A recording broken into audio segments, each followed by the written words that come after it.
Hey everyone! Tonight we start with something that might sound unbelievable, unless it's happened to you too. I woke up on my son's wedding day, completely bald. Not metaphorically, not from stress. I woke up with most of my hair gone. For a moment, lying there in the early light, spilling across the window pane in Lexington, Kentucky, I actually thought I was in some kind of fever dream. My name is Darlene Whitaker, and I'm 67 years old. I've lived a whole life, raised a son, buried a husband, and worked until my bones didn't ache, they just hummed constantly. And today was supposed to be one of the happiest days of my life. So before you get too comfortable, take a moment to like the video and subscribe. But only if you truly enjoy what I'm doing here. I read every comment, so please share where you're listening from and what time it is right now. I love seeing how far these stories travel. Now, turn off the lights. Maybe let a fan run for some gentle white noise. And let's begin tonight's journey together. My fingers reached for my hair before my brain fully understood what was wrong. I expected to feel the soft silver waves I'd had styled just 2 days earlier. But instead my hand met bare skin. Prickly, uneven, damp with sweat. I lurched to the mirror, and what stared back at me wasn't me. It was a hollow-eyed stranger with jagged patches of hair clinging to her scalp. At first I couldn't speak. I didn't even cry. I just stood there, frozen, one hand over my mouth, the other gripping the sink like it might anchor me in place. But I knew who had done it. Aubrey, my daughter-in-law, or more accurately, my soon-to-be daughter-in-law. The night before, she and my son Ryan had stayed at a hotel for the rehearsal dinner. But that girl is clever, cunning in a way that only people raised with too many mirrors and too few consequences can be. She must have come by after I fell asleep. I had no other enemies. No wild cats had snuck in. No health condition could have made my hair look like it had been hacked by kitchen scissors. I called Ryan, my hands still trembling. "Sweetheart, I need you to come over. Now." "Mom?" His voice was groggy. "It's 6 a.m. The wedding isn't until—" "Your wife cut off all my hair." There was a silence that felt like my phone had disconnected. But then he said, "What are you talking about?" "She came into my room last night," I said, my voice cracking. "She cut it off while I was sleeping. I'm bald, Ryan." Another pause. "Mom, are you sure this isn't something else? Maybe it fell out on its own. Maybe you're stressed." I wanted to scream. Instead, I whispered, "Don't do that. Don't make me doubt what I know." He said he'd come by. When he showed up an hour later, Aubrey was with him. Of course she was. She breezed into my home like she was inspecting an Airbnb, not walking into a personal crisis. Her blonde curls were impeccable, her lipstick a shade of muted coral that screamed, "I win." "Oh my God, Darlene," she gasped, hand to her mouth. "What happened to your hair?" She even stepped closer like she was concerned. "You know what happened?" I said. Ryan looked between us, confused, annoyed. "Can someone please explain what's going on?" "She's accusing me of doing this to her," Aubrey said, her tone trembling with wounded innocence. "Ryan, I was with you all night." "She could have come here after you fell asleep," I said. "You told me last week that your mother was worried about looking old in the wedding photos." "So you decided to make sure I wouldn't upstage anyone, didn't you?" Aubrey blinked theatrically. "That's insane. I would never do that." Ryan reached for her hand, sliding his arm around her waist. The gesture wasn't big, but it cut me like a razor. "Mom, I think you should see someone. Maybe a doctor. Hair loss can be, a symptom." It didn't fall out, I hissed. It was cut. He sighed. Can you just not make this about you today? This is our wedding. There it was. That line. The one I'd feared. Don't make this about you. As if I were some drama magnet, pulling attention like a rusty nail pulls iron. Aubrey stepped forward again, voice syrupy. Maybe we should postpone. Just until Darlene is feeling more balanced. I nearly laughed. Don't you dare postpone this wedding because of what you did. What I allegedly did, she corrected, her smile tight. Ryan looked tired. Please, just let's not turn this into a thing. I watched them leave, her heels clicking on my tile like she was already the queen of my castle. Ryan paused at the door. Please don't make a scene, Mom. Today's not about you. I didn't respond. I just stared at the reflection in the toaster, a pale, shaky woman in a floral bathrobe with a ruined scalp and a ruined heart. Later that day, I walked into a cheap wig shop 3 towns over. I picked the least offensive synthetic auburn wig I could find. It itched like fiberglass, but it was all I could afford on short notice. I paid in cash and avoided every mirror on the way out. I was supposed to sit in the first row at the chapel, but when I arrived, my name card had been moved to the 3rd. In the front sat Margot, Aubrey's mother, glowing in navy silk, with hair freshly colored and set. She looked like what I'd meant to look like. Elegant, maternal, important. From my seat in the 3rd row, I watched guests murmur and glance at me, their faces kind but confused, as if something about me was off and they couldn't quite name it.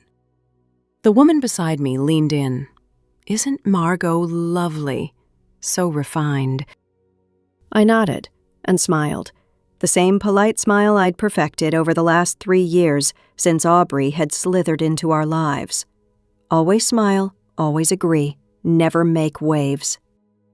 That morning I lost my hair, but sitting in that church, I realized something deeper. I'd been disappearing for years, and no one, not even my son, had noticed. The reception felt like a punishment I hadn't earned. I was seated at a table in the back near the bar, beside people I didn't know, or worse, barely remembered from PTA meetings 20 years ago. Meanwhile, Margot Sinclair was front and center, accepting compliments like a debutante at a southern cotillion. She had that aura, like everything around her just naturally adjusted to make her shine brighter. And me? I sat in my itchy plastic wig sipping flat ginger ale, watching strangers talk about my son as if I hadn't raised him single-handedly. Someone asked, "Which side of the family are you from?" I smiled, that same exhausted smile. I'm Ryan's mother. Oh. That's all they said. Just, oh. And then they turned away, as if the title carried no weight, no importance, no history. I think it was during the speeches that I began to unravel. Ryan stood with a microphone in hand, grinning like a man who had it all. He toasted Margot, thanking her for raising such a poised, elegant woman. He complimented Aubrey's father, commended their family values, and even made a joke about how he hoped their future children would inherit their business smarts. But you know what he didn't mention? Me. Not once. Not my name. Not a passing nod. Not a joke about how his mom raised him to be respectful, or how she worked night shifts and still managed to make every piano recital. Nothing. It was like I had never existed. I excused myself before dessert. In the bathroom, the fluorescent light revealed every flaw the wig couldn't hide. I looked like a woman wearing a costume of herself. That's when Margaret walked in, Ryan's 3rd grade teacher of all people. "Darlene?" she said softly. "I almost didn't recognize you." My goodness, I haven't seen you since that science fair. I forced a smile. That was a long time ago. You were always the one who showed up, she said. Rain, shine, 2 jobs. You were always there. Ryan used to tell me you were his hero. Hero.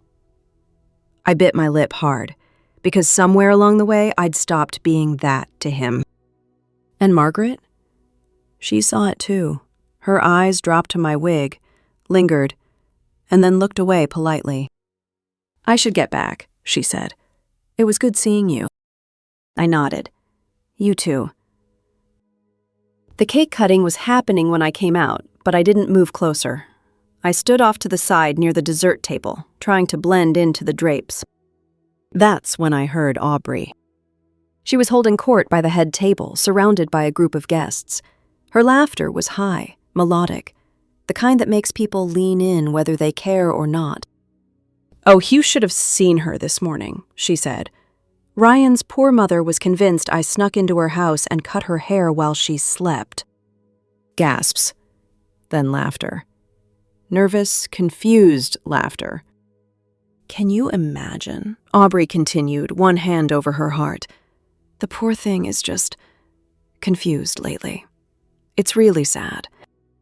Margot, never missing a cue, chimed in.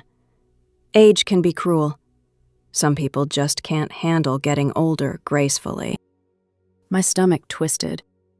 She's been struggling, Aubrey added, lowering her voice, though not enough to prevent the room from hearing.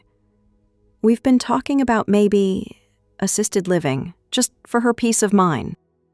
Assisted living? That was it.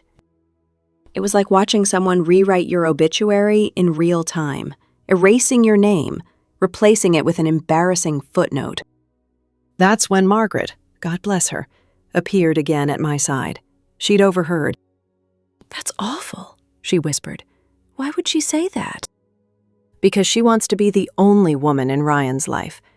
Because she's methodically cutting me out like a tumor. Aubrey, spotted me then. There she is, she said sweetly. Darlene, we were just talking about you. Her hand beckoned me over like I was some child who'd wandered off.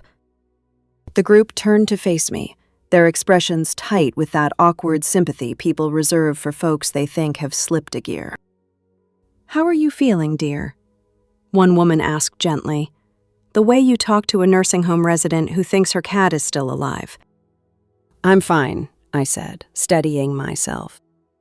Aubrey placed a hand on my arm, her grip like iron beneath her French manicure. We're all here for you. That's what family is for. Family. I tasted the word like vinegar. We were thinking, she continued, maybe it's time to take a step back. You know, focus on yourself. Let Ryan build his own life. Step back? I repeated. Yes, Margot said. It's not healthy to rely on your son for emotional support. You need hobbies, friends your own age. They were painting me like a leech, like some pathetic widow who couldn't let go. I stood straighter. I'm not depending on Ryan. I haven't asked him for anything. Oh, sweetie, Aubrey purred. It's not about what you ask. It's about what you expect. And it's just a lot. I raised him alone, I said. Worked 3 jobs to keep food on the table. I never asked for thanks, but I also didn't expect to be erased. More silence. You're making a scene, Margot said sharply. I took a breath. You're right. I think it is time I step back. Aubrey smiled, triumphant. That's wonderful. We all want what's best. Oh, I know you do, I said. But don't worry. I'll make sure you never have to worry about me again. And with that, I walked out of the reception. No goodbyes. No final words. Just the steady click of my heels on the marble floor and the sound of something inside me, snapping free. Let me tell you something I once read in a forgotten book of Appalachian sayings. You can only tighten a lid so far before the jar cracks. That day, I cracked. And from that crack, light started to pour in. I didn't cry on the drive home. No, crying was for people still hoping someone might care. I'd passed that threshold somewhere between the champagne toast and Margot Sinclair's whispered suggestion that I find purpose through pottery. Instead, I drove in silence, letting the evening air cool the sting on my cheeks. The wig scratched against my scalp, but I refused to remove it, not until I was back in the sanctuary of my own four walls, my own kingdom, even if it had started to feel more like exile. I sat on the edge of my bed that night, the same bed where I'd tucked Ryan in for 18 years. The bed I'd climbed into after triple shifts at the hospital, smelling faintly of antiseptic and cafeteria coffee, but still finding enough warmth to kiss him goodnight. I looked at the indent my body had carved over time, the worn quilt my sister Joanna had made me before she passed. I felt the ache of decades settle into my bones like an unwelcome guest. That's when I remembered the envelope. I reached into the bottom drawer of my dresser and pulled it out, thick, sealed, and untouched. It had been waiting there for 2 years. Joanna's legacy. $2 million. She'd left it all to me, her only sister. No one else knew. Not Ryan, not Aubrey, not a single soul at that wedding. I hadn't touched it, not because I didn't need it, but because Joanna had whispered something in that hospital room, her voice paper-thin and soaked in morphine. Don't tell anyone. Wait. Watch how they treat you when they think you have nothing. Then you'll know. She'd been right. They thought I had nothing, so they gave me nothing. No kindness, no loyalty, not even a seat in the front row of my own son's wedding. Joanna had always been the wise one. She believed in learning through silence, and that night, for the first time, I heard the silence clearly. It told me I had no place in Ryan's new life. But I had something more powerful. Freedom. The next morning, I opened a blank notebook, the kind you buy with dreams you never write down. And I made a list, a real, raw list, titled in pen, Darlene's Next Chapter. Remove Ryan from my will. Call Douglas Marks, Joanna's lawyer. Sell the house. Leave Kentucky. Live like the woman they think I'm too old to be. There was something thrilling about it. Scary, sure, but thrilling. I even added a note at the bottom. Buy expensive shampoo. Not because I need it, but because I can. That's the kind of woman I wanted to be. The next day, I drove to Douglas's office, a brick building that smelled of cedar and legacy. He greeted me with a handshake and the same gentle calm he'd once offered Joanna. I need to revise my estate, I told him. He didn't blink, of course. May I ask what prompted the change? I smiled, one corner of my mouth lifting the way Joanna used to. Clarity. He nodded and took notes while I explained. I showed him the scholarship draft I'd written in longhand. A fund for single mothers in nursing school. That was my final gift, not to blood, but to sacrifice. No provisions for family? He asked gently. None. He paused, pen in hand. Are you sure? Douglas, I said, they already made it clear what I'm worth to them. He nodded, and in that moment I swear I saw Joanna behind his eyes, smirking, like she'd known it all along. Next came the house. I called Barbara Keller, my old realtor and one of the last women I trusted in Lexington. Darlene, she said, surprised. How was the wedding? Life-changing, I replied. I need to sell. She fell silent, then said, You're serious. I'm thinking of relocating. Oregon. I've got a cousin up there, Helen. She's always saying I need fresh air and less polite suffering." Barbara chuckled. "Well, the market's strong. I can have someone by tomorrow. Make it discreet. I don't want neighbors poking around asking questions." When I hung up, I felt giddy, like a woman who had nothing left to lose, and suddenly realized that was a form of wealth. Over the next few days, I moved with quiet purpose. I boxed up old baby clothes, every macaroni frame Ryan had made, every scribbled note from elementary school. Each one whispered, "You were once his world." I packed them carefully into labeled bins and drove them across town to a storage unit I paid for 6 months in advance, because even if he never came back, I wasn't going to be the one who burned the evidence of love. And I'll tell you something strange. When you start reclaiming yourself, you notice weird things. Like how your kitchen feels bigger when you stop feeding the ghosts of people who stopped calling. Or how your smile in the mirror isn't fake when you're alone. That's the one that stings a little, realizing you'd been faking for company and honest only in solitude. One night, I finally visited the little wake shop Aubrey had recommended. I walked in, wig askew, looking like a tired librarian caught in a storm. The clerk, a young woman named Lana with pink eyebrows, smiled without judgment. "Looking to find yourself or lose someone else?" she asked.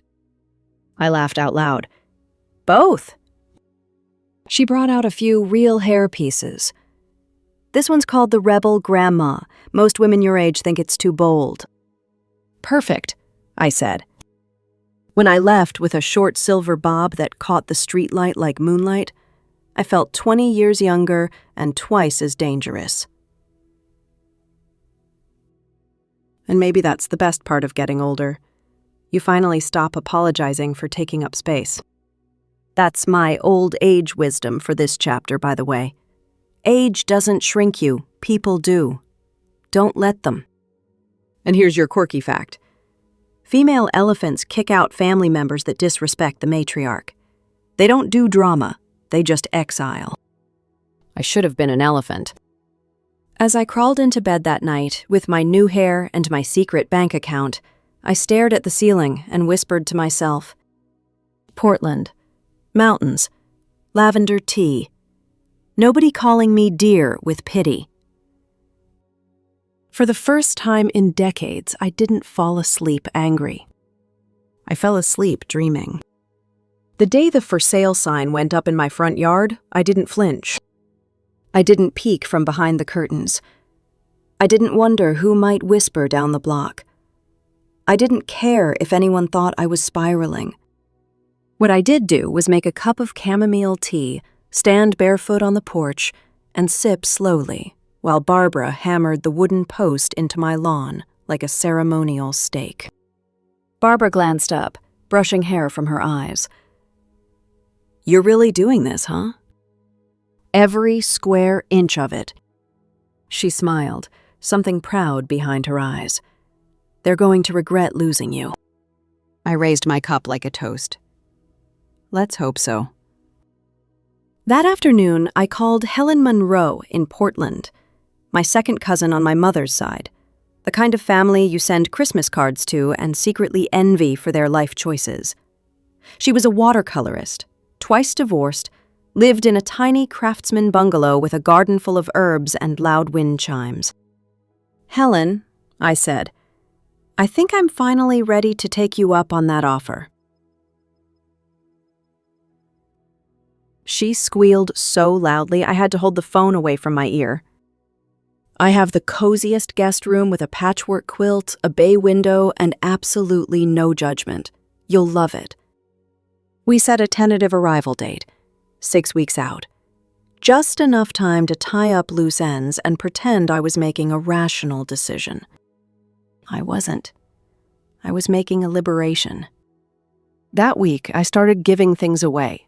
Not selling, giving. There's a strange joy in watching someone else light up over an item you've grown numb to. Like seeing a dress find a second chance at feeling beautiful.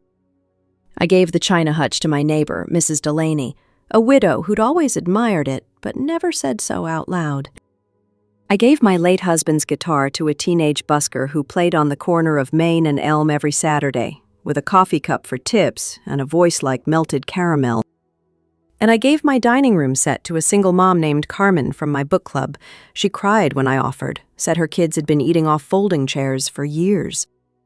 Each time I felt lighter, like shedding layers I didn't know I'd been buried under. I even stood in my kitchen one night, running my hand across the countertop Ryan had once spilled grape juice on at age 10.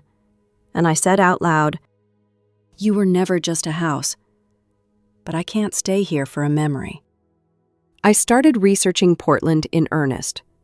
I discovered that there's a bookstore there called Powell's that takes up an entire city block, that the local co-op sells 12 varieties of mushrooms I can't pronounce, and that the seniors hiking club there is so popular it has a wait list.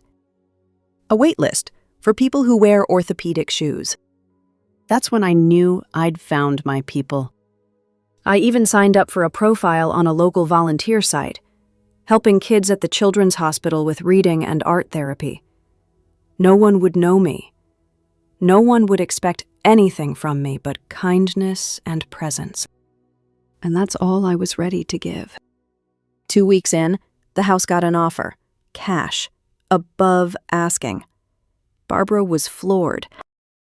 I've never seen something move this fast. It's almost like the universe wants me gone, I joked. But deep down, I didn't think it was the universe. I thought maybe Joanna was pulling strings. Joanna, who never had time for pity parties, who used to tell me, "You get one day to sulk, Darlene. After that, you slap on lipstick and face the world like you invented confidence." She'd have loved Portland. She'd have hated Aubrey. One night, as I packed a box of old journals, I found one from Ryan's middle school years. It had a purple glitter pen clipped to it, a remnant of a birthday party gone wrong. Flipping through, I found a list Ryan had written when he was 13. Top 5 things I love about Mom. She always makes my eggs the way I like them. She never forgets my band concerts. She tells the truth, even when it's hard. She hugs me when I don't ask for it. She believes I'm good, even when I'm not. I pressed the paper to my chest and closed my eyes. 13-year-old Ryan had loved me without apology. 35-year-old Ryan had forgotten how. And maybe that's what hurt the most. Not the betrayal, not the silence, not even the wedding spectacle. It was the loss of that child, the one who once thought I hung the moon. Here's today's old age wisdom. Love is like handwriting. It fades if you stop using it. And your quirky fact? Octopuses have 3 hearts, but when they fall in love, one of them stops working. If that isn't poetic tragedy, I don't know what is. I wonder how many of my emotional ventricles stopped functioning the day Ryan picked Aubrey's performance over my truth. And I wondered how many had restarted since I started choosing myself. On Sunday morning, I sat in my kitchen with the sunrise, drinking black coffee and planning my goodbye. Not a note or a speech, those were for people who expected closure. I wanted something quieter. I took out a stack of envelopes and started labeling them. 1 for Ryan. 1 for the women in my book club. 1 for Mrs. Delaney. 1 for the scholarship foundation I'd already wired the first deposit to. Each letter was short, honest, no guilt, just the truth as I saw it, my version of peace. And I ended each one with the same phrase. Please don't find me. Let me find myself. When I sealed the last envelope, I felt something shift. The weight of motherhood, expectation, performance. It all dropped like a coat you didn't realize was soaking wet. I stood up straighter. I ran my fingers over my new wig. And I whispered, "Watch me go." Because in the silence left behind by those who discounted me, I'd found something miraculous. My voice. And I wasn't going to let it be silenced again. Packing the photo albums was the hardest part. Not because I was sentimental. Well, okay, maybe I was a little. But mostly because each image felt like a frozen moment where love still lived, without conditions. There was Ryan at age 6, missing a front tooth, holding a frog like it was made of gold. And there was me, with a perm that should have been a felony, crouching beside him, laughing so hard my eyes were closed. I stared at that photo for longer than I'd planned. Because in that tiny rectangle, I was still his whole world. And I'd believed back then that I always would be. But here's a hard-earned insight. You can't mother someone into loving you forever. You can only give, and then one day, let go. I wrapped the albums in tissue paper like they were relics from a time when magic was real and trust didn't need a receipt. By week 3, the house was nearly empty. What remained were echoes, and echoes weren't something you could box. Then, one night, as the Kentucky summer sky pulsed with heat lightning and crickets, my phone rang. The caller ID said Ryan. I stared at it like it had betrayed me. My thumb hovered over the green button, but I didn't press it. The voicemail came through seconds later. Hey, Mom. I just wanted to check in. We haven't heard from you, and Bellamy's a little worried.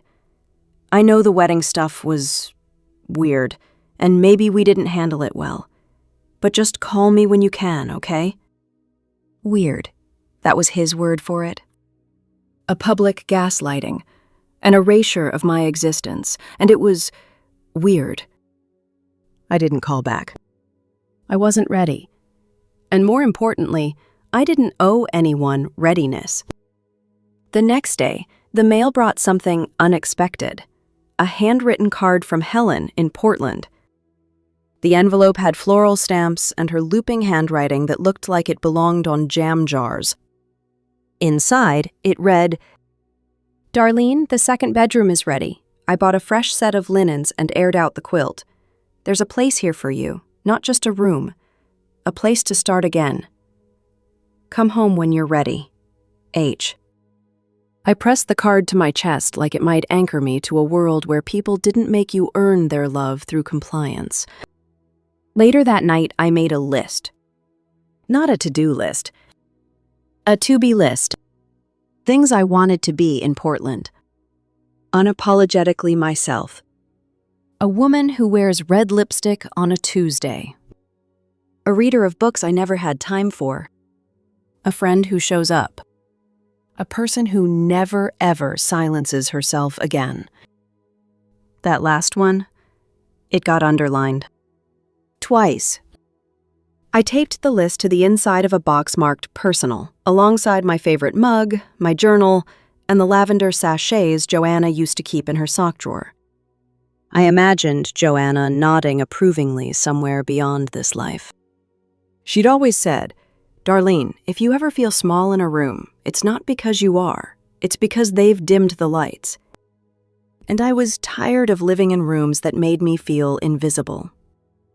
One morning, Barbara Keller called to say the buyer wanted to close early. You'll need to be out by next Thursday, she said. Perfect, I said, without missing a beat. The only wrinkle? Ryan found out. 2 days later, I was wrapping dishes in newspaper when I heard the lock rattle. I turned to see him standing in the hallway, still holding the key I'd given him nearly 20 years ago. He looked older than I remembered. Or maybe just tired. Maybe both. Mom, he said. Ryan. There was an entire continent of silence between us. He took in the half-packed kitchen, the open boxes, the shipping labels with Oregon ZIP codes. You're really leaving? I nodded. I am. He ran a hand through his hair. Why didn't you tell me? I set down the bubble wrap. Because you didn't want me to depend on you. I assumed that included announcements. He flinched. That's not what I meant. No, I said softly. But it's what you implied. He moved closer. Look, Bellamy, she gets intense sometimes, but she's not a bad person. She cut my hair in my sleep. You can't prove that. There it was. I felt something cold settle in my spine, the realization that even now, even with all the cracks showing, he'd still rather live in denial than see the truth. I don't need proof, I said. I have peace, and I'm not trading it for validation. He swallowed hard. We're family. Then you should have acted like it. Silence again. And then, to my complete astonishment, he looked around the room, this room where he'd once spilled milk and learned to tie his shoes, and his eyes filled with tears. I don't know how to fix this. I walked over, placed my hand on his shoulder, and looked him in the eye. You don't have to fix anything. You just have to let go of the idea that I'll always be waiting. A breeze blew in through the open window. It carried the scent of hydrangeas and the unmistakable clarity of finality. He nodded, slowly. Will you call me when you get there? Maybe. That was the truth. Maybe I would. Maybe I wouldn't. Because, for the first time in 67 years, I wasn't anyone's default anymore. Here's your quirky fact of the day. Butterflies taste with their feet. It's not elegant, but it gets the job done. Kinda like me. I watched my son walk out of the house for what might be the last time. He didn't slam the door. He didn't shout. He just left. And I didn't chase him. That night, I wrote a postcard to Helen. Tell Portland to set the table. I'm coming hungry for life. The plane touched down in Portland beneath a sky the color of wet stone. As I stepped out of the airport, a soft drizzle kissed my cheeks like the Pacific Northwest's version of a welcome mat. Helen met me at the curb in her little forest green Subaru, a thermos of coffee in the cup holder, and a folded blanket on the passenger seat. You look taller, she said. It's the wig, I quipped, and we both laughed. But she wasn't wrong. Freedom straightens your spine in ways you don't expect. We drove through tree-lined streets that reminded me of postcards, maples and birches swaying like dancers in a gentle ballet of breeze. I rolled the window down slightly, breathing in damp earth, moss, and something electric I hadn't felt in years. Possibility. You okay? Helen asked. I don't know, I said, but I'm definitely not okay. That night I settled into the guest room, which was painted a pale lavender and smelled faintly of eucalyptus. Helen had stocked the closet with hangers and placed a vase of fresh tulips on the dresser. It was more than a room. It was a message. You matter here. The next morning, over pancakes and bacon, Helen handed me a flyer for the local community center. They're looking for volunteers, she said, flipping her eggs with surgical precision. Hospital visits, reading to kids, mentoring single moms. I raised an eyebrow. That's subtle, huh? She shrugged. You're not the type to just sit around. She was right. By the end of the week, I'd signed up to volunteer at the Children's Hospital on Mondays and joined a Wednesday book club that met at the Whistling Bean, a coffee shop that served something called Lavender Honey Flat Whites. One sip and I decided, if this was liberal West Coast nonsense, I was all in. Funny how quickly life expands when you stop shrinking to fit inside other people's boxes. One day, while shelving books at the hospital's tiny library, I met Camille Torres, the hospital's part-time hairstylist who volunteered on her days off. I specialize in silver, she said with a wink, twirling a lock of her own salt and pepper hair. Gray isn't a resignation, it's a statement. We hit it off immediately. She gave me her card. I booked an appointment. When I walked out of her chair, I looked in the mirror and saw someone I hadn't met before. but somehow recognized instantly. My hair, newly trimmed and shaped, framed my face like punctuation around a sentence that finally made sense. "You don't need to pretend anymore," Camille said, brushing a strand behind my ear. "I'm not," I told her. "Not a single strand of me is pretending." Back at Helen's, I journaled that night for the first time in years. I wrote down things that made me feel like myself. When I speak and someone listens. The smell of bookstores. Laughing until my stomach hurts. Wearing earrings for no one but me. When silence feels safe instead of sharp. As I closed the notebook, I realized something. I didn't miss home, because this was home now. Not a place, but a feeling. And that feeling was me. Still, old ghosts like to visit when you least expect them.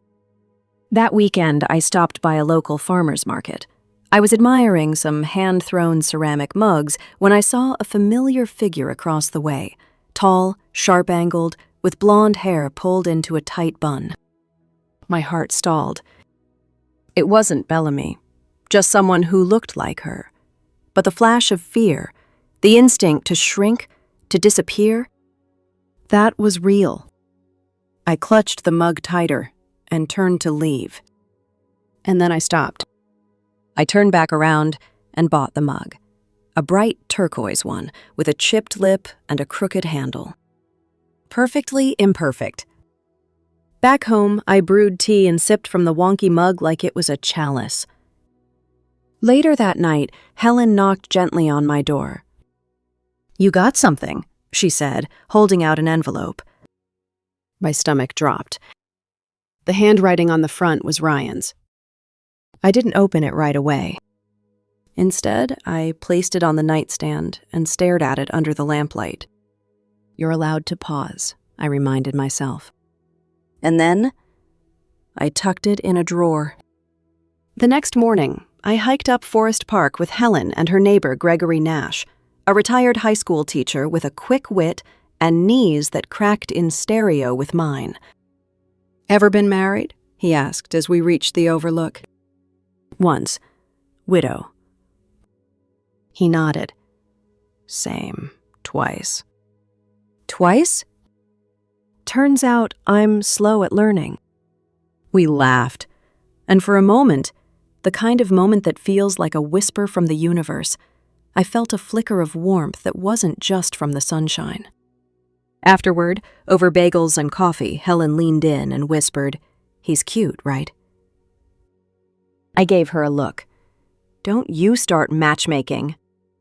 "Too late." We both laughed. Loudly, unapologetically.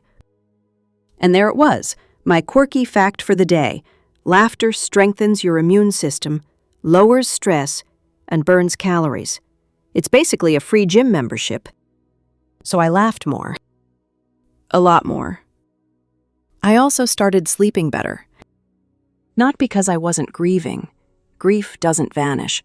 It just grows smaller as your world grows larger. My life, once a single, overburdened thread stretched thin by other people's needs, had become a tapestry. Colorful, mismatched, but entirely mine. And that's when I opened the letter. Ryan's words were raw, apologetic, hesitant. He said he missed me. He said things were strained with Bellamy. He said he didn't know who he was anymore. And for once, I didn't feel responsible for fixing that. I poured myself a glass of wine, sat on the porch, and watched the sun slip behind the pines. Then I whispered to the wind, "I'm glad you miss me." I finally miss me, too. The letter stayed on the kitchen counter for days. I didn't reply. Not out of cruelty, but because for the first time in my life, I was learning the difference between reacting and responding. And sometimes, wisdom means sitting in the quiet long enough to hear your own voice over the noise of obligation. Instead, I poured my energy into living. I joined a Thursday night trivia group at a local pub called the Sleepy Fox, where I learned that the national animal of Scotland is the unicorn, and that I'm surprisingly good at 90s pop music questions. Go figure. Every small adventure felt like a rebellious act, because I wasn't doing them to prove anything. I wasn't waiting for someone to notice or applaud. I was just existing. And that, honestly, was more healing than any apology could offer. But don't get me wrong, there were still moments that pinched. Like when I received an email from my old book club back in Lexington, asking if I'd like to join a Zoom reunion. Or when Facebook showed me a memory from Ryan's high school graduation, me in a sun hat, squinting with pride, his arm wrapped tightly around my shoulders. He used to call me the General back when he was little. Not out of fear, but because I always had a plan, a schedule, a color-coded list of snacks. He used to say, "The General's got this," and I'd nod and say, "Always." So many years where I was everything. And then, nothing. It's funny how motherhood is the only job where doing it right eventually makes you obsolete. That week, I was invited to a potluck at the community center. I brought my famous lemon bars, though they were only famous to me, and set them beside a platter of deviled eggs shaped like sunflowers. "Did you make these?" I asked the woman arranging them. "Nope," she said. "Pinterest lied to me, but I tried." Her name was Deborah, and she had 3 cats, a titanium hip, and a laugh that sounded like popcorn in a skillet. We sat together and swapped stories of bad first dates, microwave disasters, and the time she accidentally dyed her hair green with expired conditioner. "I looked like the Hulk's aunt," she said, wheezing. I told her about the time I wore 2 different shoes to a job interview and didn't notice until I sat down. "Did you get the job?" "No," I said, "but I did start a trend in asymmetrical footwear." She slapped the table. "You're dangerous with tea in your system." That night, walking home, I felt that tickle again. That spark of being seen. Not as a mom, or a widow, or a cautionary tale. Just as Darlene. I thought about writing back to Ryan again. Not to lecture or guilt him, but just to share a piece of this new self. But instead, I baked more lemon bars and dropped them off at the hospital lounge. Camille texted later, "Your bars caused a sugar riot. You may be banned for kindness." I replied, "Then I'll go down sweet." There's a strange power in anonymity. In this new city, no one looked at me with pity. No one measured my worth against past sacrifices.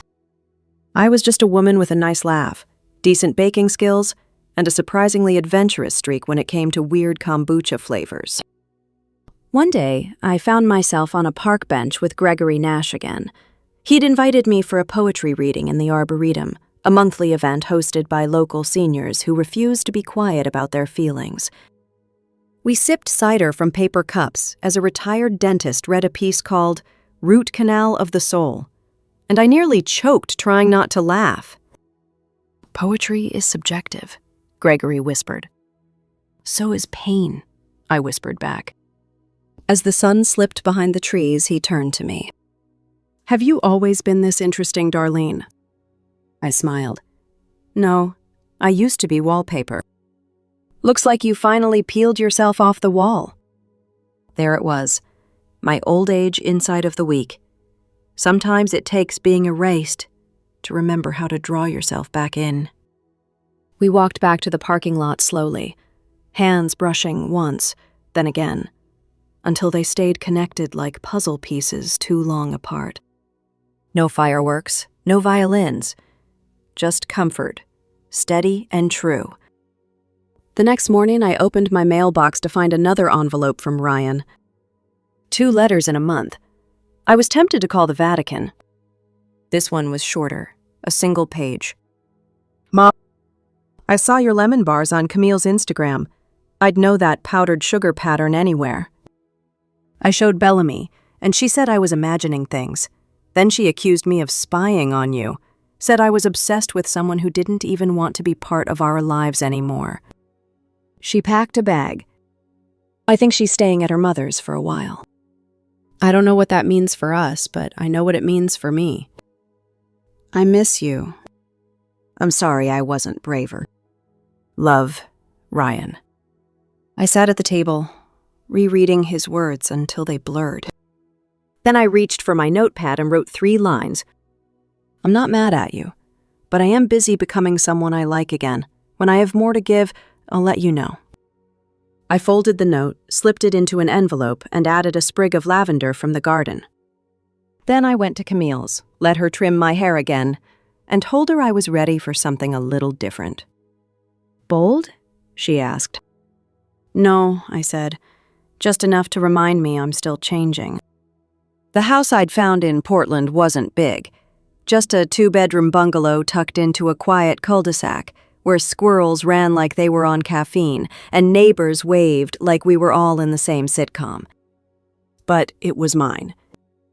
No ghosts in the walls, no expectations lingering in the corners. Just space to breathe. Each morning I'd rise with the sun, make my one perfect cup of coffee, and sit in the little nook I called the thinking corner. It overlooked a maple tree that turned a fiery orange every fall. I liked pretending it was applauding me for making it this far. Sometimes it felt like a small miracle to be this peaceful. I wasn't healing for anyone else's benefit anymore. I wasn't polishing myself back into someone they'd want at their table. I was becoming someone I wanted at my own. Then came the phone call. A number I didn't recognize, but something told me to pick up. Hello? Mom. His voice cracked like an old vinyl. Ryan? Silence. Then a shaky breath. She left. I waited. Not coldly, just calmly. He needed to say it out loud.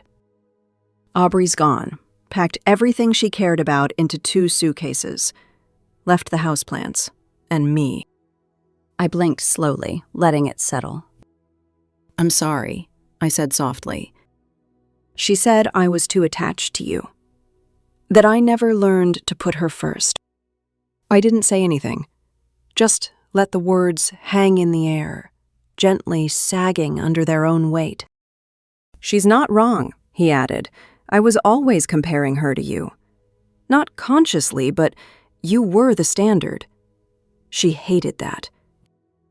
I almost laughed, not a mean laugh, a tired one, the kind that knows irony better than it wants to. Ryan, I said, are you calling because you need your mother, or because you finally miss her? He sighed. Both. Maybe more. I didn't rush to fix it. I didn't ask how he was eating or if he needed help. Instead, I asked the one question I wish someone had asked me years ago. What do you want? I want to understand how I let it all get so far away, he said. I want to know who you are now. Because I think I never really saw you, not as a woman. I looked down at my free hand resting on the table. Stronger than I remembered. Steady. I'm someone who stopped asking permission to matter, I said. He was quiet again. Then, can I come visit? I closed my eyes. My instinct was to say yes, to open the door and set the table and make everything easy. But instinct was what had gotten me hurt before. Eventually, I said, not yet. He didn't argue, didn't beg. Okay, he said. When you're ready, I'll be here. After we hung up, I made myself a grilled cheese sandwich with sourdough and 3 kinds of cheese because I could. I sat on the back porch and watched the hummingbirds fight over the feeder like caffeinated toddlers. And I thought maybe that was growth, knowing when to say yes but choosing to wait anyway. 2 days later, Gregory showed up at my door holding a small plant in a clay pot. It's called a resurrection fern, he said, handing it to me. I stared at the brittle brown leaves. You bought me a dead plant? Not dead, he grinned. Dormant. Looks like nothing now, but splash some water on it, and by morning it'll unfurl. Comes back to life no matter how dry it's been. I carried it to the windowsill. That's either poetic or a warning. Maybe both. We had tea on the porch, and he told me about his time as a high school teacher. The kids he missed. The ones who came back years later to say thank you. You never know which seeds you planted actually took, he said. Some just take longer to bloom. I thought of Ryan again. Of who he might become if no one was trimming him into someone else's shape. I didn't raise a bad son, I said aloud. I just loved him before he knew how to receive it. Gregory nodded slowly. And now? Now, I'm loving myself with the same intensity. That night, I watered the resurrection fern and placed it next to my lemon-scented candle. I whispered to it like a friend. I know what it's like to come back from dry seasons. And I meant it. The next morning, it bloomed. Soft green, unexpected. Just like me.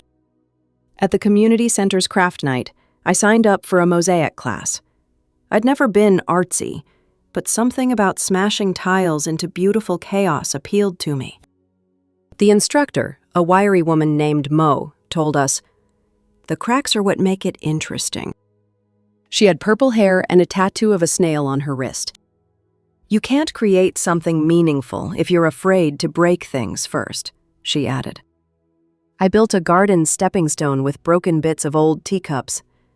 In the center, I spelled out, "Still blooming." Gregory helped me plant it near my lavender bush the next weekend.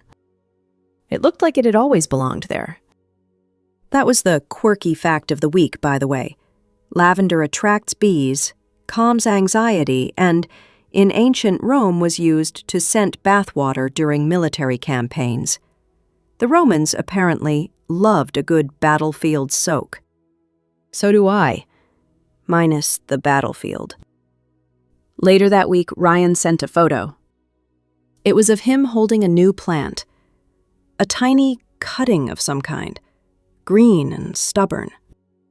He wrote, "Trying something new. Maybe I'll grow too." I smiled, then typed back one word. Water daily. A week later, my front porch was covered in cardboard boxes again, but not the kind that signified leaving. These were full of intention. Books I'd been meaning to read, some secondhand pottery from a local artisan, and a brand new kettle that whistled like a polite scream. My home was growing with me, taking on colors and corners I didn't have the nerve to decorate before. And in that growth, something strange happened. I began forgiving myself. Not just for the mistakes I'd made as a mother, but for all the years I let people walk past me like I was part of the furniture. I forgave the younger version of myself who thought love meant being silent, small, and endlessly available. That part of me was exhausted. So I let her rest. I didn't call Ryan. I didn't feel the need to. He had my address, my last letter, and if he wanted more, he knew how to ask. But what he didn't know, what no one knew, was that in the bottom drawer of my dresser, sealed in an envelope marked "in case of emergency," was everything he used to be to me.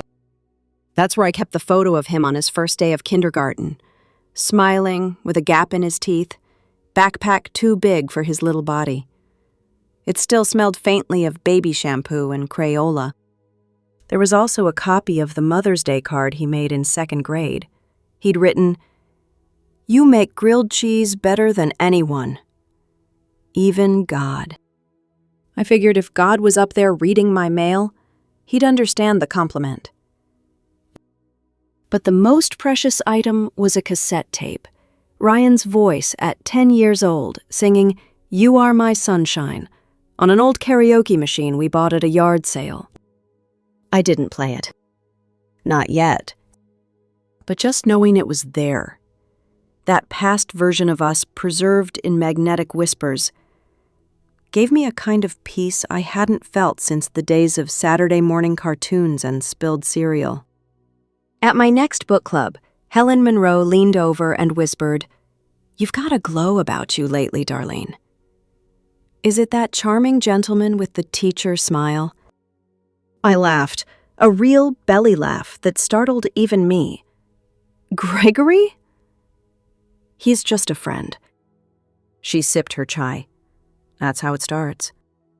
Truth be told, Gregory had become a fixture in my new life, always showing up with some strange plant or an obscure trivia fact. Last Tuesday, he told me that cows have best friends, and when they're separated, their heart rates spike from stress. I don't know what startled me more, the sweetness of the fact or how instantly I thought, I hope I never become someone's source of stress again. That night, I found myself watching the sunset from my backyard. Portland light is softer somehow, as if the sky's apologizing for the rain. I thought about all the times I'd waited by the window for Ryan to visit, only to make excuses for why he didn't. He's busy. She's probably got a lot planned for them. Maybe next weekend. But the truth was, I was just another item on his checklist, something to be crossed off for good son points. And I was done being someone's obligation. Still, when the letter arrived, I was surprised. It came on a Saturday. Handwritten, again. My name in neat, deliberate strokes that hinted at hesitation. Inside. Dear Mom, I went to therapy. Real therapy. Not the kind where you lie to make yourself sound better. The therapist said something that rattled me. Children owe their parents love, but not blind loyalty. And parents owe their children love, but not martyrdom. I didn't know how to respond to that. I thought being loved by you meant I never had to question myself, that your love would always be there, no matter how I treated it. But now I see that love without boundaries isn't love, it's erasure. I'm sorry for how I erased you. I read the letter 3 times. Each time, I caught a new tremor in the words. Then I set it down beside the kettle and stared out the kitchen window. The resurrection fern was blooming again. I called Gregory. Feel like a hike? He laughed. Always. What's the occasion? No occasion.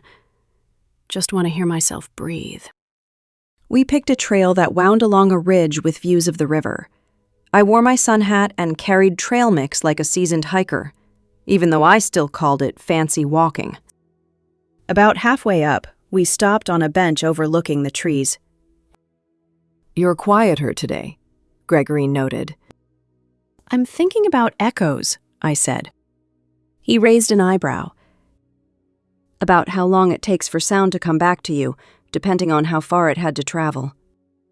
You mean Ryan's letter? I nodded. It's an echo. Late, but true. He reached over and squeezed my hand. You don't have to respond right away. I know, I said, but this time, I think I want to. Back home, I pulled out a new piece of paper, the kind with tiny pressed flowers in the border. One of those little luxuries I never used before, because I was always saving nice things for later. No more saving. I wrote, Dear Ryan, I'm proud of you. Not for going to therapy, not for writing, but for realizing that love requires presence. We're not the same people anymore. You're not the little boy with chocolate on his cheeks, and I'm not the mother who always says yes.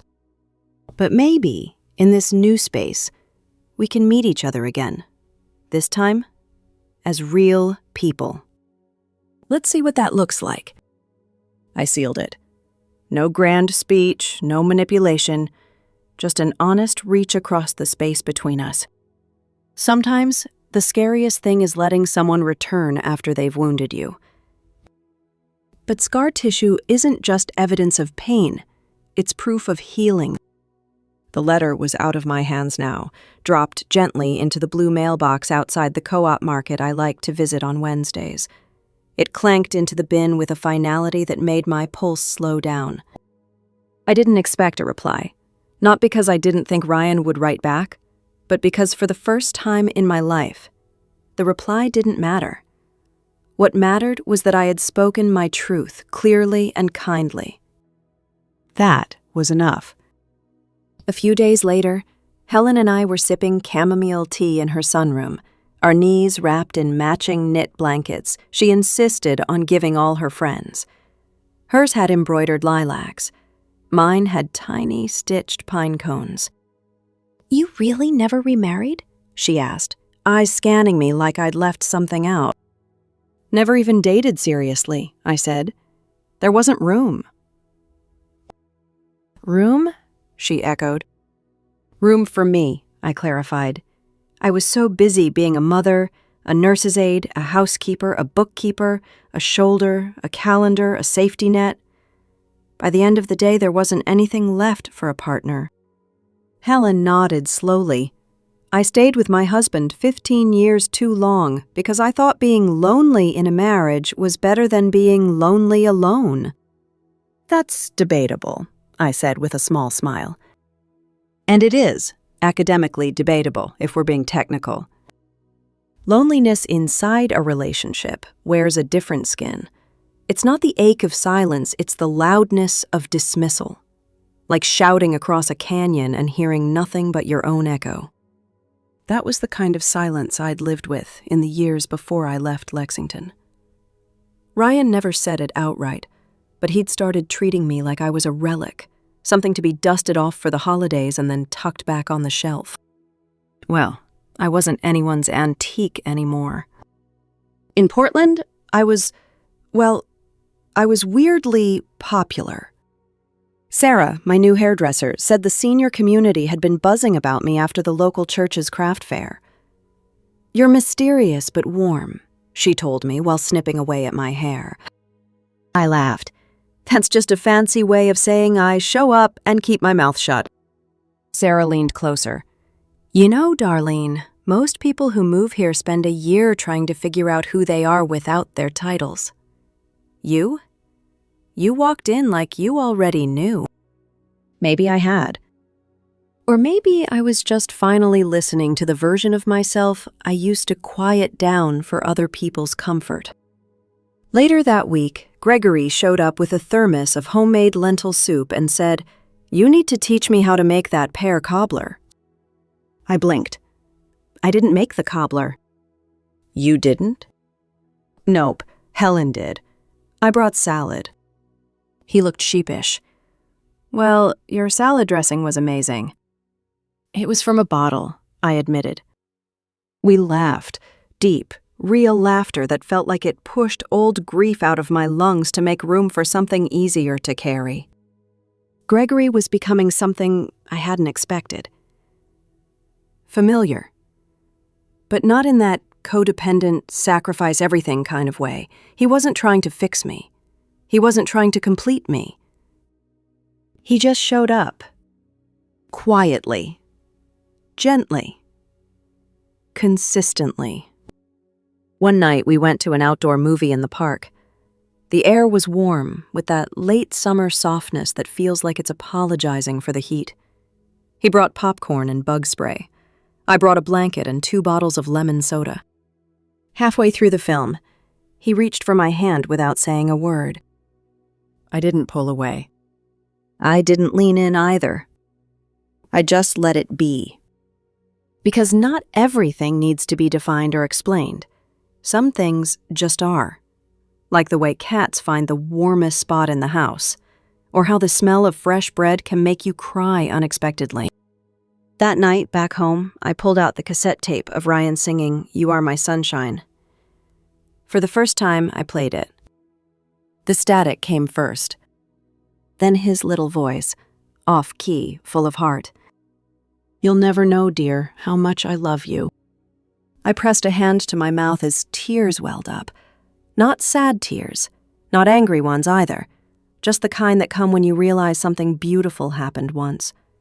even if it didn't last the way you hoped. Later that week, a package arrived. No return address, but I knew the handwriting. Inside was a photo album. On the first page, a note written in the corner. I found these, thought they should be with you.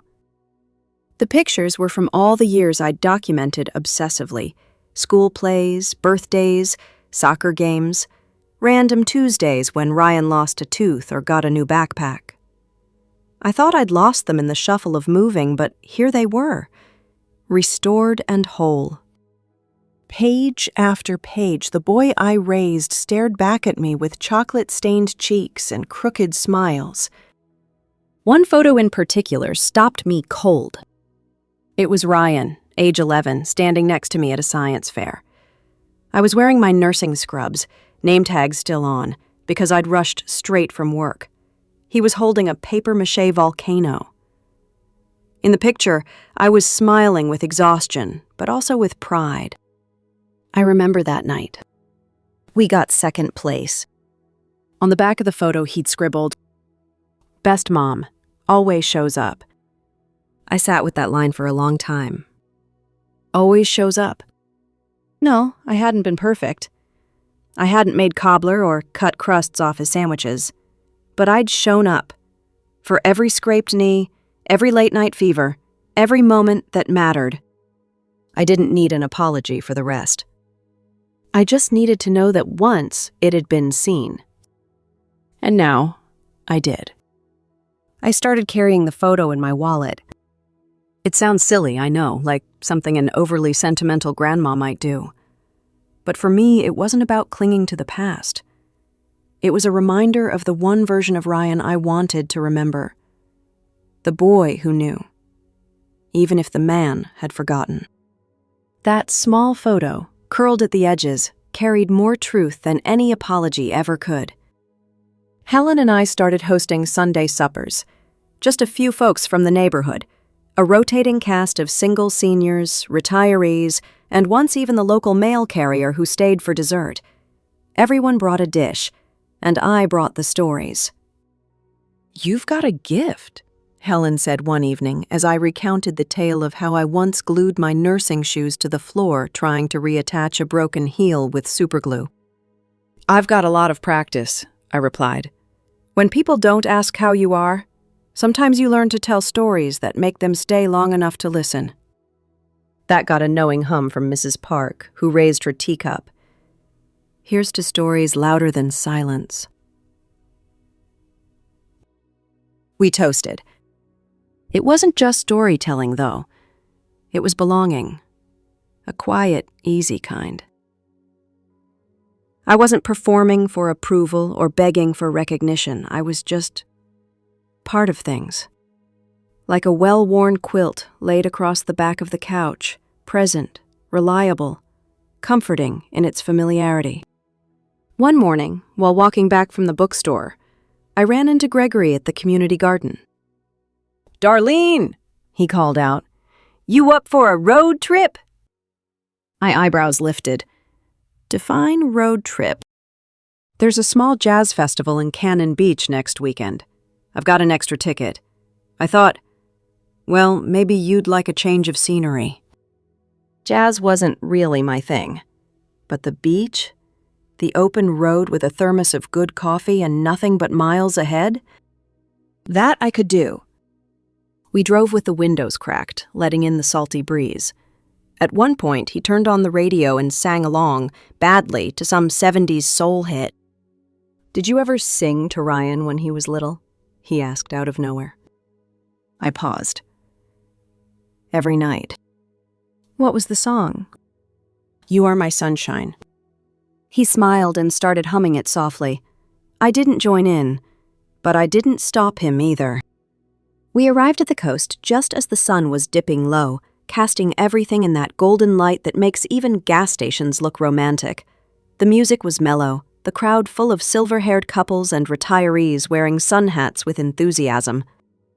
Gregory offered me his arm as we walked to the beachfront stage. I took it. Not because I needed support, but because I wanted the contact. That was new.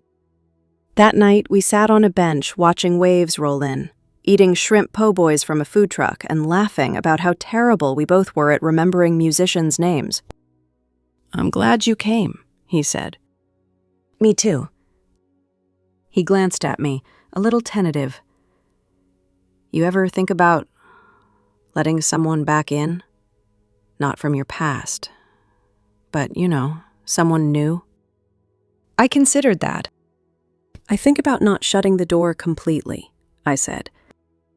"That's a start." And it was. Later that week, I got another letter. This time, it was shorter. "Dear Mom," Bellamy moved out. She said I'd changed. I told her she was right. I'm in therapy now, not because she told me to go, but because I finally realized I've got work to do. I don't expect anything. Just wanted you to know I'm trying. Love, Ryan. I read it twice, then once more for the parts between the lines. It wasn't a plea. It wasn't a guilt trip. It was a thread, offered, not demanded. That mattered. Helen saw the envelope on my counter and raised an eyebrow. "You gonna answer that?" "Eventually." "You always were patient." "No," I said, laughing softly. "I just used to confuse patience with self-neglect." That night I sat at my desk, pulled out the same stationery, and wrote back. "Dear Ryan, thank you for your honesty. I'm glad you're seeking healing, not for me, but for yourself.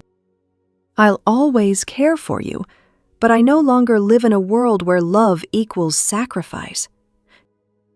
That's a hard truth to learn. I'm still learning it myself. If we rebuild, it'll be slowly, as equals, as two adults who know that love without respect is just sentimentality. I hope you keep growing. And if one day we sit across from each other again, two whole people with open hearts, I'll be glad to listen. But not to fix. Not to carry. With hope, Darlene. As I sealed the envelope, I felt a peace settle into my chest. I had no idea if he'd reply. And that was okay. Because not all endings are tidy. Not all bridges are rebuilt. But some are. And sometimes just knowing you've laid your stone on the path is enough. The sun was rising soft and golden when I woke the next morning. Portland's version of a gentle pat on the back. I brewed my usual cup of coffee, drizzled in the good creamer, and stood by the window while the scent of cinnamon toast drifted through the kitchen. The photo in my wallet? Still there. But it didn't feel like armor anymore. Just a part of me, like a scar you stop covering. Around 9, the doorbell rang. I wasn't expecting anyone, and Portland's usually too polite for surprise visits. When I opened the door, Gregory stood there with a carton of blueberries and a sheepish smile. "Said they were just picked this morning," he explained, lifting the box. "I was at the farmer's market and thought you might want some." I stepped aside to let him in. "Only if you're staying for pancakes." He laughed. "Twist my arm." We made breakfast in that easy rhythm that people fall into when they've stopped pretending. Gregory whisked while I chopped walnuts, and we debated if cinnamon belonged in everything. It does. After we ate, we sat on the back porch, 2 mugs of coffee warming our hands, watching the neighbor's cat try, and fail, to catch a butterfly. "I got your note," he said eventually, eyes not leaving the yard. "About Ryan." I think you did the right thing. Boundaries aren't walls, you know. They're doors with locks. You decide who gets a key. I tilted my head. "Did you just come up with that?" He grinned. "Stole it from my therapist." I chuckled. "Remind me to book with her." We spent the day running errands together. Post office, dry cleaner, a stop at the garden center for a new basil plant I didn't need. I let myself lean into it, The small, ordinary magic of being seen and liked for no reason other than being exactly who I was. That night, I finally did something I hadn't had the nerve to do since I moved. I called Ryan. The phone rang once, twice, then picked up with a cautious, "Mom?" I didn't speak at first. I just let the sound of his voice float there. "Hi, Ryan."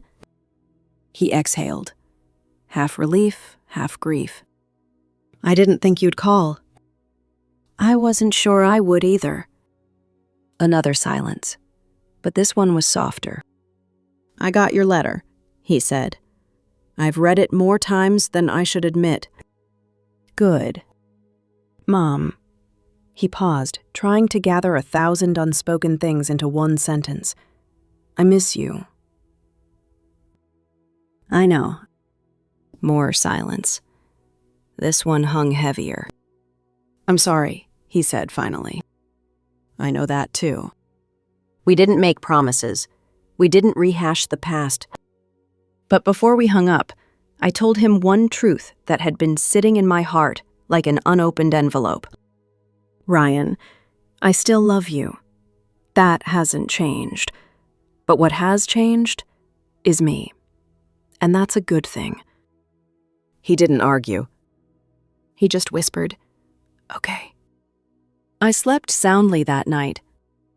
The next few weeks moved in that gentle rhythm only quiet happiness can create. I went hiking with the senior group, tried a clay sculpting class. Turns out I'm all thumbs. And even sang karaoke at Helen's insistence. I butchered a Dolly Parton song with such enthusiasm that they begged me to do it again next week. Gregory and I kept spending time together. No labels, no expectations. Just two people who knew the value of earned peace. One morning, I found a small package at my door. Inside was a framed photo. Me and Ryan, from when he was 8, both of us grinning after a pie-eating contest at the county fair. There was a note. "You were always enough, Mom. I just didn't see it. I'm trying to now. Love, Ryan."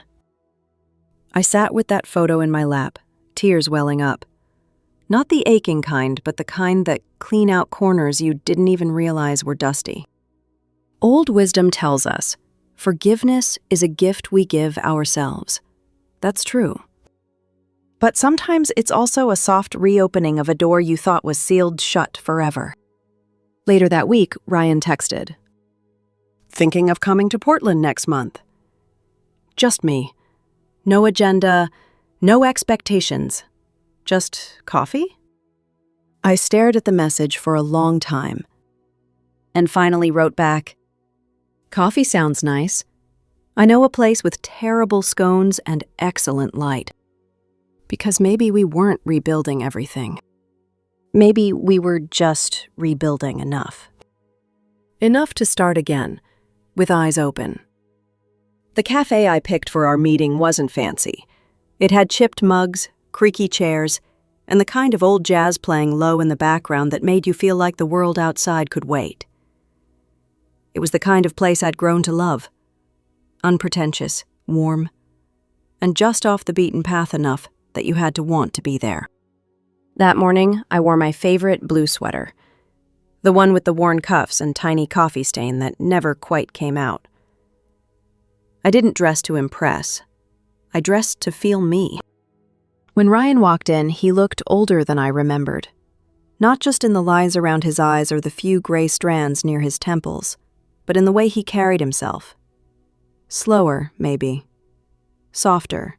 Like life had finally tapped him on the shoulder and said, "Hey, it's time to pay attention." He spotted me near the window and smiled, tentative, unsure. I stood and gave him a quick, one-armed hug, not out of coldness, just calibration. A test run. "Hey, Mom." "Hey, kid." We sat. He fidgeted with his spoon while I sipped my coffee. I let the silence stretch. I'd learned not to rush things. He finally looked up. "I wasn't sure you'd come." I shrugged. "You offered coffee, not penance." He gave a quiet laugh. Fair enough. For a while, we talked like tourists in each other's lives. I told him about the hiking group. He told me about his therapy sessions. I talked about Gregory. He didn't flinch, just nodded, listening. There were awkward moments, like when he asked if I'd thought about coming back for Christmas. "I'm not ready for holidays yet," I said gently. "Maybe next year. Maybe not." He understood. But then he asked, "Do you think we'll ever be what we were?" And that was the moment. I put down my mug, looked him straight in the eye, and answered with all the clarity the past year had given me. No, and we shouldn't be, because what we were, that wasn't healthy for either of us. He nodded slowly, processing. But what we can be, I continued, is something better, more honest, less dependent. You're not a boy anymore, Ryan, and I'm not your backup generator. He blinked. That's a very specific metaphor. I was an ER nurse for 12 years. I've got metaphors for everything. We both laughed at that, real, unguarded laughter. Later, we walked around the neighborhood. The leaves were just starting to turn, that perfect crispness in the air, like a secret handshake between seasons. "I've been thinking," Ryan said, "about how much I used to expect from you.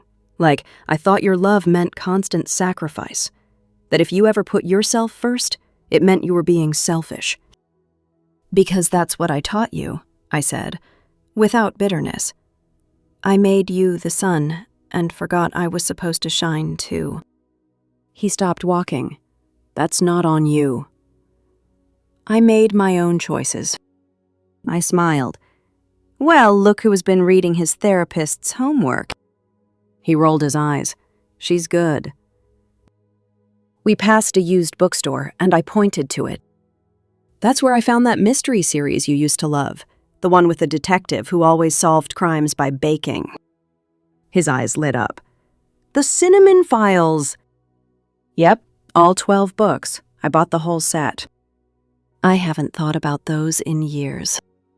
We went in, and he bought a copy of the first one, used with scribbles in the margins. I liked that. Stories lived longer when they carried traces of others. As we walked back to the cafe where he'd left his rental car, he paused at the corner. "You look happy here," he said. "I am." "You're different. Lighter." I stopped carrying things that weren't mine. He nodded, thoughtful. "Do you think there's still room in your life for me?" "There's always room," I said, "but I'm not leaving space for chaos anymore. You come with peace or you don't come at all." "I can do that," he said, voice steady. When we said goodbye, it wasn't dramatic. No tears, no long hugs. Just a quiet promise to try again. He got in his car and drove away, the taillights fading into the fall dusk. I stood there a moment longer, breathing in the crisp air and listening to the rustle of leaves. I felt no regret, no ache, just presence. The kind that wraps around you gently and says, "You made it." Later that night, I found the old voicemail from months ago, the one I hadn't deleted but couldn't bear to replay. I listened. His voice, shaky. "Mom, I messed up. I don't even know how to talk to you anymore, but I miss you. I miss my home." I pressed delete. Not out of anger, but because I didn't need to hold on to that pain anymore. We were starting new. One coffee, one walk, one moment at a time. A few mornings later, I opened my front door to find a small box sitting neatly on the doormat. No postage, no label, just my name in Ryan's handwriting. Inside was a single object, the ceramic trinket box shaped like a sunflower I'd once kept on the hallway table back home. Taped to the bottom was a note. "You always said this box was for keeping good memories." I took it when I moved out. I don't even know why. I think I just wanted to hold on to some part of you. I'm giving it back now, because I think you're making better memories without me. But I hope, someday, I'll earn a place in that box again. Ryan. I ran my fingers over the chipped petals, remembering how he used to drop his lunch money inside it before school, claiming it was interest for all the times I covered for him. I placed it on the shelf in my living room, not as a shrine to what had been, but as a quiet signal that maybe, just maybe, something new was taking root. That week, the hiking group planned an overnight retreat at Silver Falls State Park. It had been decades since I'd camped. Real camping, with tents and night sounds, and the kind of damp cold that always finds your socks. Gregory offered to drive. We packed his Subaru with more snacks than we'd need, an extra blanket just in case, and a deck of cards that had clearly seen better days. "You sure you're ready for sleeping in a nylon bag in the dirt?" he teased. I raised an eyebrow. "Honey, I once napped in a hospital broom closet during a double shift. I think I'll survive." He laughed, and off we went. The first night, after hours of hiking and a truly questionable lentil stew courtesy of Donna, we sat by the fire with mugs of cocoa and stories from our youth. Some were funny, some quietly heartbreaking. When it was my turn, I told the story of the wedding. Not in detail, not with bitterness, but with the calm of someone who's made peace with her own scars. "Someone cut off my hair the night before my son's wedding," I said simply. It wasn't about hair, though. It was about control, about being erased. Everyone was silent. "But the funny thing is," I added with a smile, "that cheap wig I wore, it made me feel like a stranger. And sometimes, being a stranger to yourself is exactly what you need to see who you really are underneath." Later, Gregory nudged me as we watched the fire die down. "You ever think about writing all this down? Your life?" I blinked. "What, like a memoir?" "Sure, or a blog, or even a YouTube channel. People need stories like yours." I chuckled. "I'm not exactly the influencer type." He tilted his head. "You're real. That's rarer." That night, tucked into my sleeping bag, I stared at the stars through the mesh tent and thought about the idea. My story. Not for revenge, not to prove anything, just to tell the truth out loud so someone else might whisper, "Me too." In the days that followed, I bought a second-hand laptop and started writing. Nothing fancy, just mornings at my kitchen table, one word at a time. I called it Silver Roots, a nod to my hair, my age, and the quiet strength I'd grown into. The posts weren't viral. There were no ads or fancy graphics. But the comments started coming. From other mothers. From daughters. From women in their 60s who thought their stories didn't matter anymore. From men who said, "I never realized how much my mother gave up for me." It wasn't fame. It was better. It was connection. It was healing by proxy. One day, I opened my email to find a message from Bellamy. Subject line: "If you'll read this." My stomach clenched. I stared at it for a long time. Then I clicked. "Peta, I know I'm the last person you want to hear from. I've read your blog, or at least I think it's you. The stories match, the tone matches, and if it is you, I wanted to say that I was wrong. So deeply, bitterly wrong. I don't expect forgiveness, but I hope someday you'll believe that I've grown up too. Thank you for teaching me something no one else ever did. That love without respect is just control dressed in nice clothes. I hope you're truly happy. Bellamy." I sat with that email all morning. I didn't reply. Not out of malice. Out of peace. Because some stories don't need sequels. Some doors stay shut, not out of punishment, but out of preservation. And I was too busy living my chapter to reread hers. Later that week, Ryan called again. He'd signed up for an art class. Said he wanted to learn how to make something from scratch. I think I've spent too long trying to fix things, he told me. Maybe it's time I just try making something good from the beginning. I smiled. Maybe that's what we were all trying to do. Start again. Not from pain, but from possibility. Spring came early that year. The cherry blossoms in Portland bloomed like they were making up for lost time, and the air held that perfect balance of cool breeze and sun-warmed sidewalks. I'd swapped out my thick jackets for light cardigans and found myself smiling more often at strangers. It was a Wednesday when Ryan showed up. No warning, no preamble, just a quiet knock on my front door. I knew it was him before I even opened it. Some things a mother always knows. He stood there, hands in the pockets of a windbreaker, eyes darting between the welcome mat and my face. "You said coffee," he said. "I figured today was a good day." I nodded and stepped aside. The coffee was already brewing. We didn't hug right away. That felt too big. Instead, we sat at the kitchen table, me in my usual chair, him in the one Gregory had started using when he visited. "You've changed this place," he said, glancing around.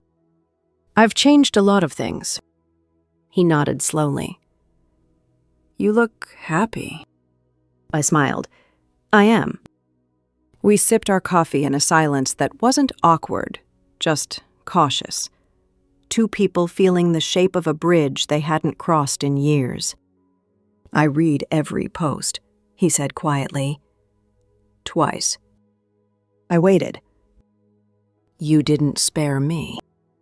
"No," I said. "I couldn't." "Good," he said. "I don't deserve sparing." For the first time, he looked me in the eye and didn't flinch. "You know what hurts the most?" he asked. "It's not what I did. It's that you knew me better than I knew myself, and I still chose someone who didn't know me at all." "That's not the part that hurts me," I said softly. He blinked. "It's not?" "No. The part that hurt was realizing that I let myself disappear. I made your life the center of my own, and somewhere in the process, I stopped being a person to you and to myself." He put down his mug. "I want to know you again, Mom. Not out of guilt, not out of duty, but because I finally see you." And then he reached across the table, covering my hand with his. "I don't want to fix the past," he said. "I just want to be better in the future." I looked at our hands. His was bigger now, stronger, a man's hand. But it still had the same crooked pinky from when he broke it playing baseball in 5th grade. I turned mine palm up, curling my fingers around his. "I think," I said, "we can try." The following weeks were quiet, not dramatic, not full of teary reunions or big proclamations. Just steady. Ryan and I walked the river path on Sunday afternoons. He helped me carry donations to the food bank. We swapped recipes. We argued over who made better meatloaf. Bellamy? She was no longer in the picture. That, Ryan told me one evening over Chinese takeout, had ended months ago. Peacefully, but finally. Turns out, when someone stops believing they're better than you, they don't have a reason to stay, he said. I didn't cheer or gloat. Just passed him a fortune cookie and said, "New chapter." And it was. In mid-May, my blog post about the wedding, the one I'd titled "The Wig That Broke Me," started gaining traction. Slowly at first, a few shares, a few kind comments. Then, suddenly, thousands. I didn't know why it resonated then, why it reached people months after I posted it. But it did. Emails flooded in, not just from women like me, but from young men, from daughters, from people estranged from their parents who said they finally understood what love looked like when it was taken for granted. A week later, a producer from a podcast reached out. She asked if I'd be willing to come on and talk about reclaiming yourself after motherhood. I laughed for 3 solid minutes before agreeing. "Just don't expect me to have all the answers," I warned. "We don't want answers," she said. "We want honesty." So I gave them honesty. And you know what?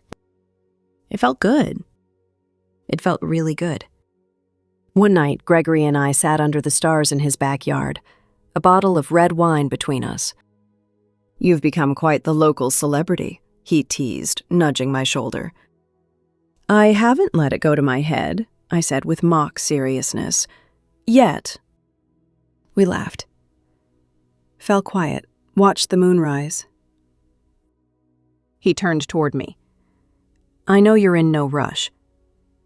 I know you've done this whole new life thing on your terms." I raised an eyebrow. "But I'd like to be part of it. Officially." I blinked. "Are you proposing?" He held up his hands. "No rings." "No rush, just an invitation to whatever comes next." I smiled, reached out, and took his hand. "I think," I said, "we can try." Life didn't get perfect. The aches still came. Some nights I missed my old garden. Some mornings I thought about Bellamy and felt a flicker of sadness. Not for her, but for the years I spent trying to win her kindness. But then I'd take a walk with Ryan, or get a call from someone touched by my writing, or watch Gregory fix my crooked porch light like it was an act of love. And I'd remember I wasn't just surviving anymore. I was living. Fully, freely, finally. The rain came later that night, gentle and steady, the kind that taps against the windows like a lullaby. I stood in the kitchen with a mug of tea, watching the city soften under the glow of street lamps and storm clouds. It wasn't dramatic. It wasn't loud. Just quiet peace humming beneath the surface of everything. And that's the thing I learned most of all. Healing doesn't arrive with fireworks or apologies. It comes in the small things. A sincere text, a quiet dinner, laughter shared over burnt toast. It's choosing to build something new instead of mourning what's lost. It's deciding, again and again, that your worth was never defined by who left or who failed to see you. I spent years trying to be the perfect mother, the supportive in-law, the silent presence in the background. But when the silence got too loud, I finally learned how to listen to myself. Maybe you've been there. Maybe you are there now, standing in a kitchen, staring at a past that no longer fits, wondering if it's too late to change. It's not. I promise you, it's not. Because you are still here, still breathing, still holding the pen. And the page is wide open.